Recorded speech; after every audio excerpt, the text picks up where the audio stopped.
But essentially, what is happening is this. Native people are coming to the treaties, and they are saying, we love this land. We do not want to sell this land, and we do not want to give it away to you. We also do not want to move away from here. Now, the Ojibwe understood, and Indigenous concepts of land ownership are quite different from Europeans. And it wasn't about right, title, convey, parcel, these sorts of terminology. Those things did not translate very well into Ojibwe. What they understood was this. There were some lands from which they excluded all other people. The Ojibwe fought some of their neighbors, like the Dakota, and they knew that there was land that they would exclude other people from.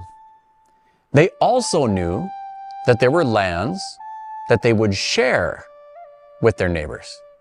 So it was common that the Ojibwe, Ottawa, Potawatomi would have lands that were shared use. Both groups would hunt, fish, gather, camp, even live next to each other, and those bloodlines get quite intertwined. When you go to Manitoulin Island, you have multiple dialects represented in that island that are essentially Odawa and Ojibwe and mixes, because all of those groups are getting intertwined. Even on the edges of Ojibwe Dakota territory, where sometimes there was conflict, there were joint use areas. So the Ojibwe understood there were lands that they would share with others, and there were lands that they would exclude others from.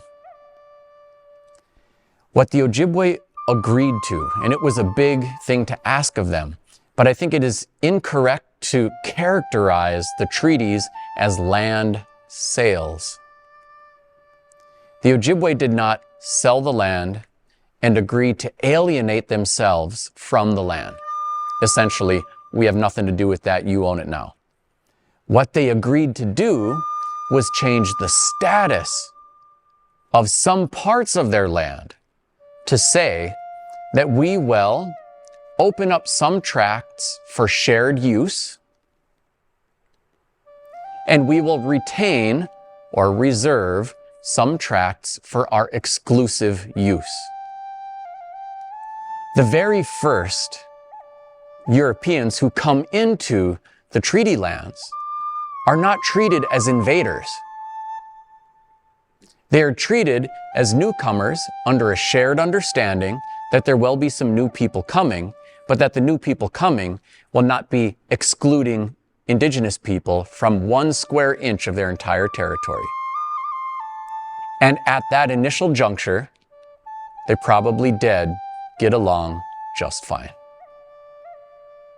However, as the lands begin to flood with white settlers, and they start doing things like surveys, and they start bringing in conservation officers who are prohibiting Native people from living on all the parts of the shared use lands, and start throwing people in jail for having a ceremony or a giveaway, it becomes very clear to the Ojibwe that they were betrayed.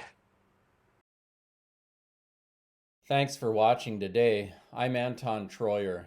Let's keep in touch. I'm active on social media, and my website has lots of information on my books, speaking engagements, resources for the Ojibwe language, teachers, and more. Miigwech.